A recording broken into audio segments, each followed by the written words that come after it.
Hello, hello. We have a new chapter of One Piece. This is a little bit late because of Christmas and all that good stuff. This one is called Kuma's Life. And, that could be the title of all of the chapters recently, as we have this extensive Kuma flashback, which I think is nearing its climax and conclusion in this one. I like this cover art. um, Watching the wolves meticulously, painstakingly prepare these hot dogs just for the end of the assembly line, Bonnie to scarf them down one after the other, alongside a nice bottle of milk.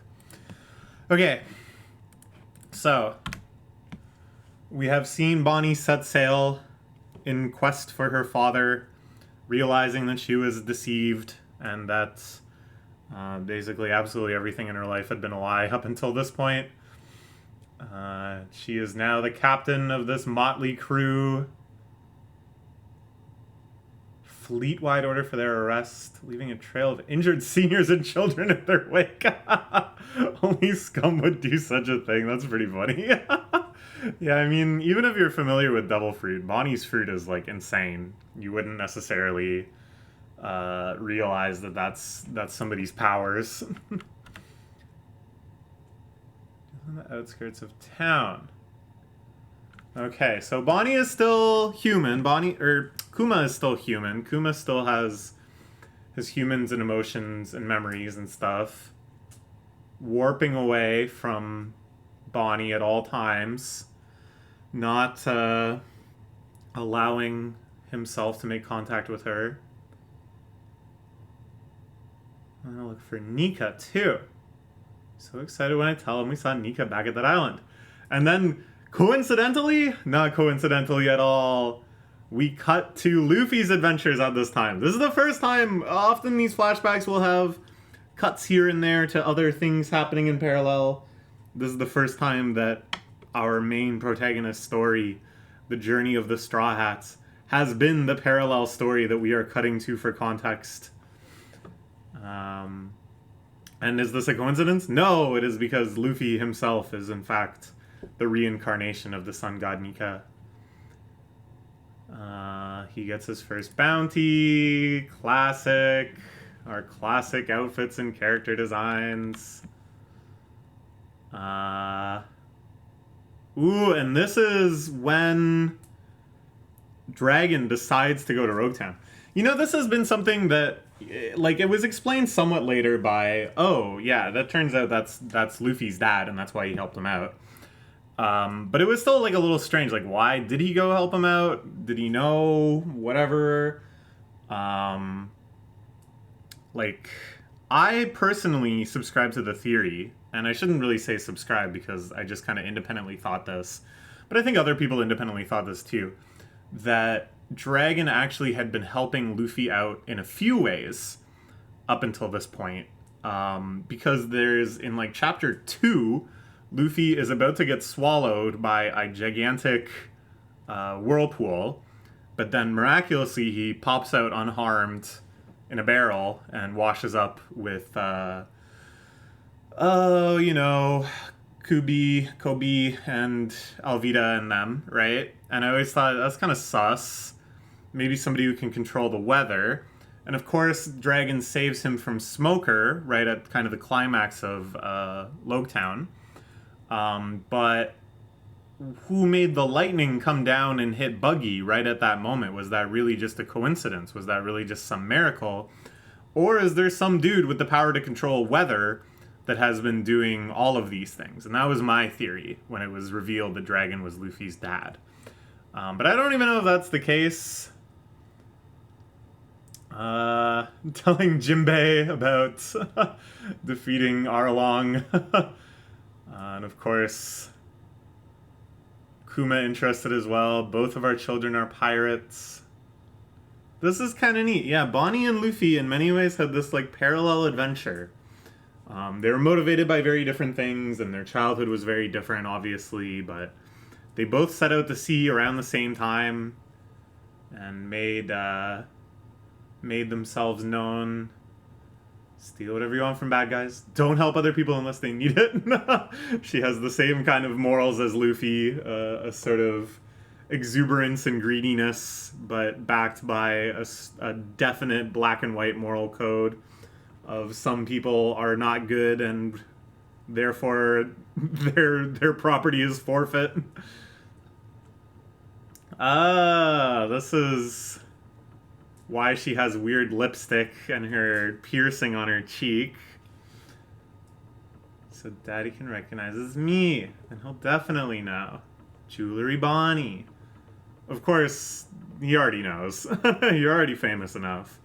So yeah, she's definitely like younger than Luffy, right? Like she's aged herself up using her fruit. Kuma seeing the pacifistas. We can see the Stella system is in full effect. Okay.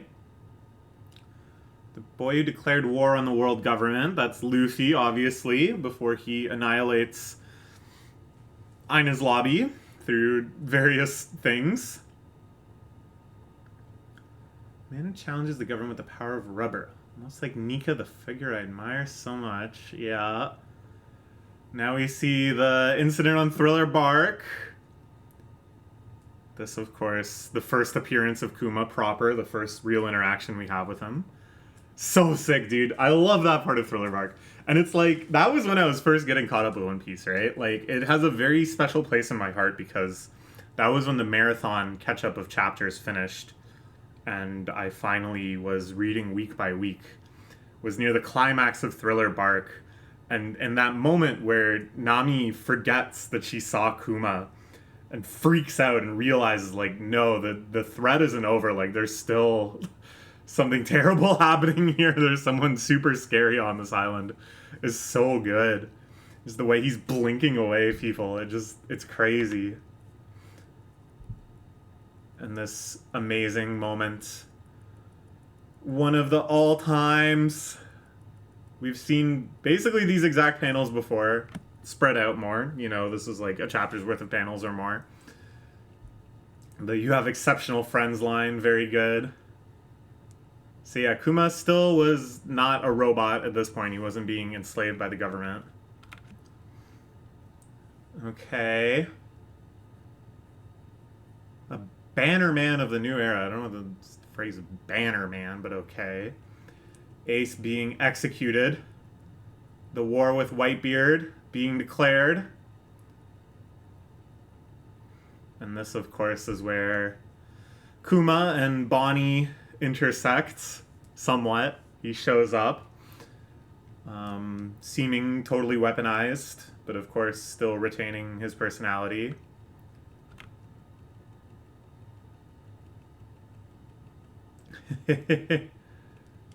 Uh-huh. Who attacked the Celestial Dragons? Obviously it's Luffy. Punched him in the face.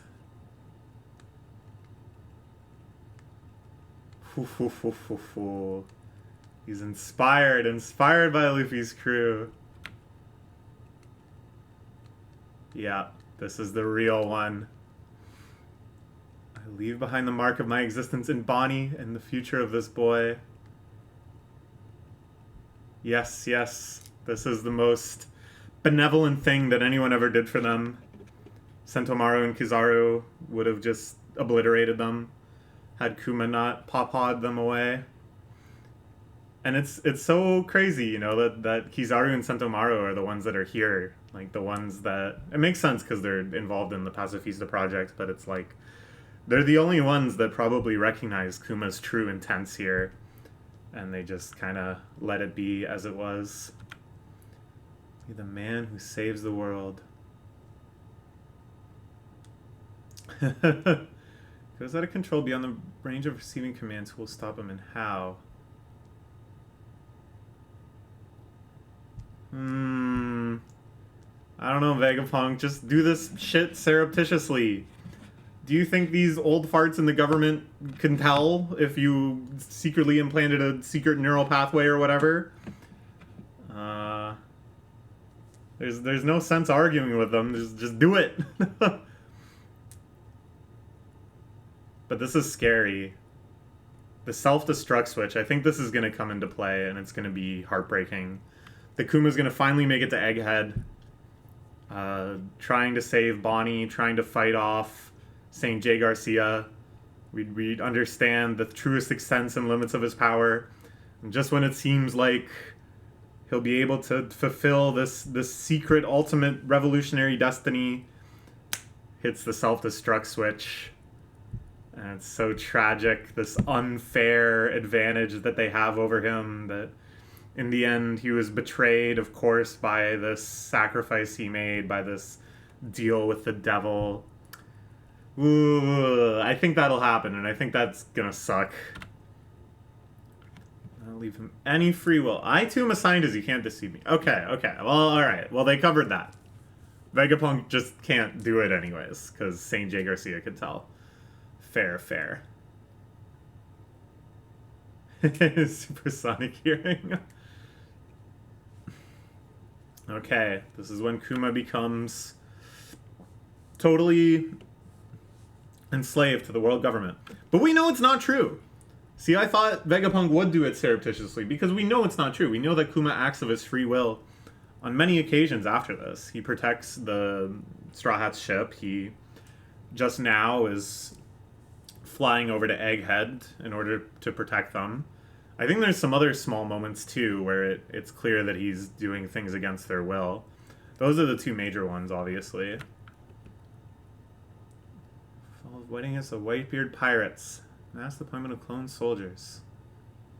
Ah, yeah. This is why. Protect their home until one of their crew returns to it. Something in his actions shakes the very core of my being. Nika is only a legend, but I instilled to Bonnie the stories of a warrior who rides the rhythm of liberation and brings smiles to all.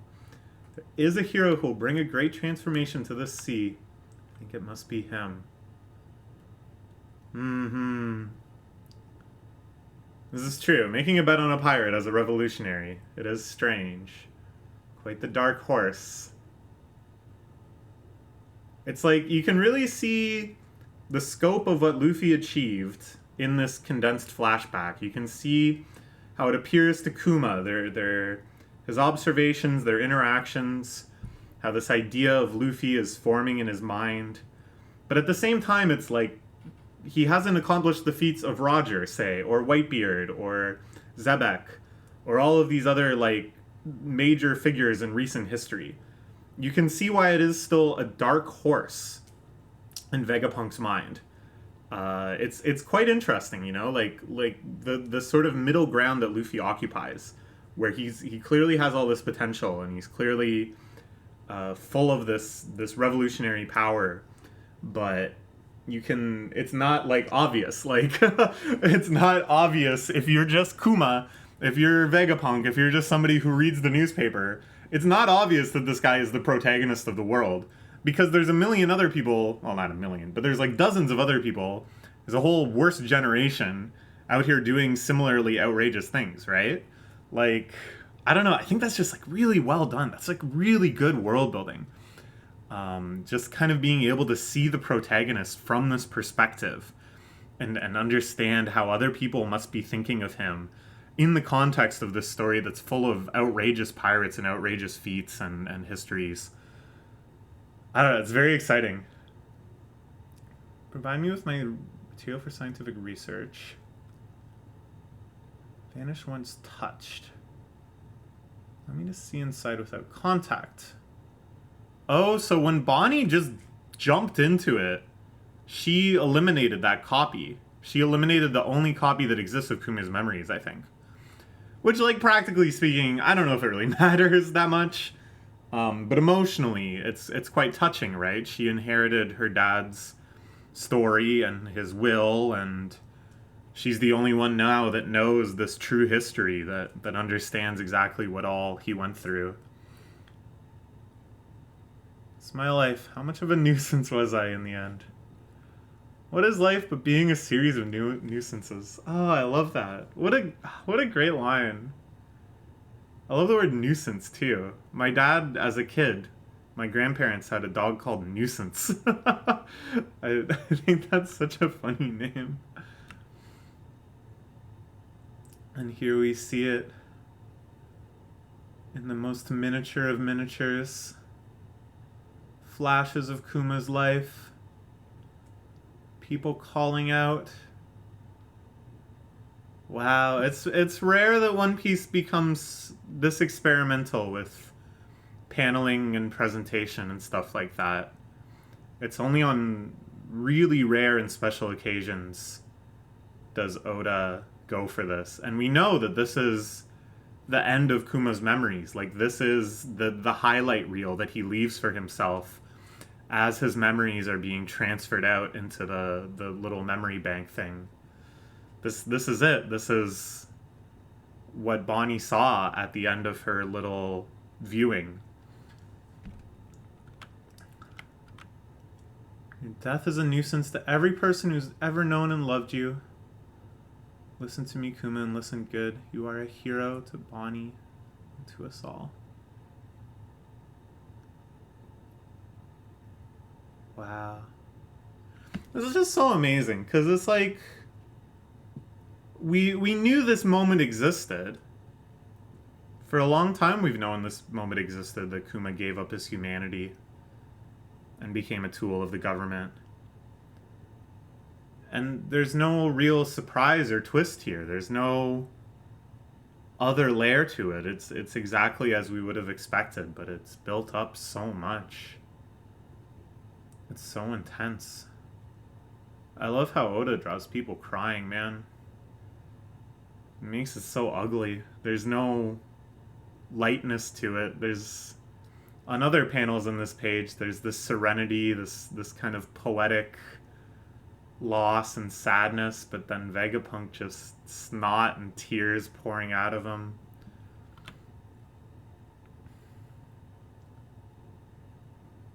And there we are.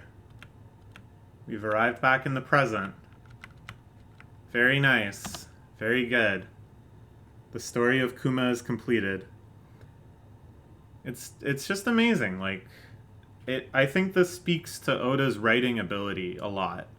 Because let's analyze this on kind of a meta layer a little bit, right? Like, how did Kuma come to be? Oda decided at some point to introduce the Shichibukai. It basically was like this, from what I understand from SBS stuff and interviews. The original plan, there was no Shichibukai. It was just the four emperors. And Luffy was going to sail out into the Grand Line, which was the territory of the four emperors.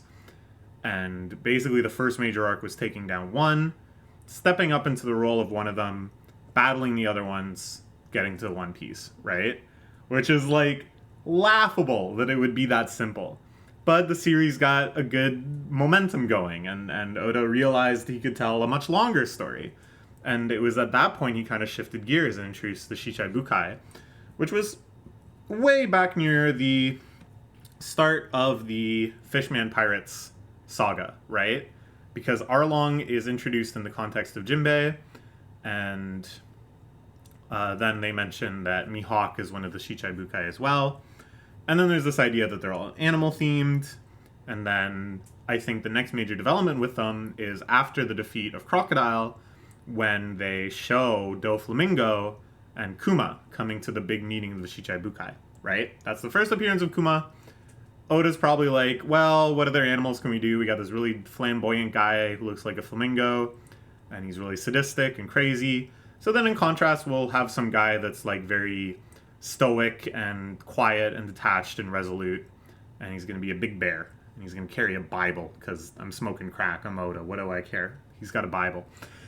And then it's like, now Oda's got this arsenal, right? He's got 7 cards in his hand of the Shichibukai that are like extremely impactful characters. Wherever he chooses to have them appear, they can take on a major role in the story and have an arc centered around them, and it doesn't feel ass-pully or anything because it's already been established that they're out there. So when does he deploy Kuma next? It's at Thriller Bark, and here he has this really wonderful vision of him as this like super boss showing up after Gecko Moria is defeated, and the takedown of Gecko Moria is about as traditional as a One Piece arc can get. It's very self-contained, this very themed adventure. They team up with island inhabitants to right a great wrong and blah blah blah, big climactic showdown. And then the twist that he pulls on it is that, oh, Kuma is here as well, and you know, suddenly they're in jeopardy again. It's kind of something that Oda does a few times to set up the fact that this triumph isn't as big a triumph and there's still greater fish out there in the big blue sea. And then it's like, I think in that moment when he kind of like defined Kuma's powers and this kind of contrast between his super indifference and then his cutesy paw fruit powers, and how silly they sound but how powerful they are, and they can even do crazy things like pushing the pain out of Luffy's body.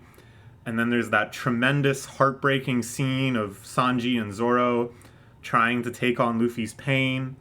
And I think that's when Oda was like, no, this character's good. Like, we can do a lot with this. This guy could be interesting. And that's when I think he starts dreaming up, like, the pacifista and the idea that Kuma is an ex-revolutionary. And maybe he gets, like, most of this backstory in his head at that time, and then works backwards to be like, okay, why is he carrying a Bible? I gotta figure that out. Why were they calling him the Tyrant? I gotta figure that out.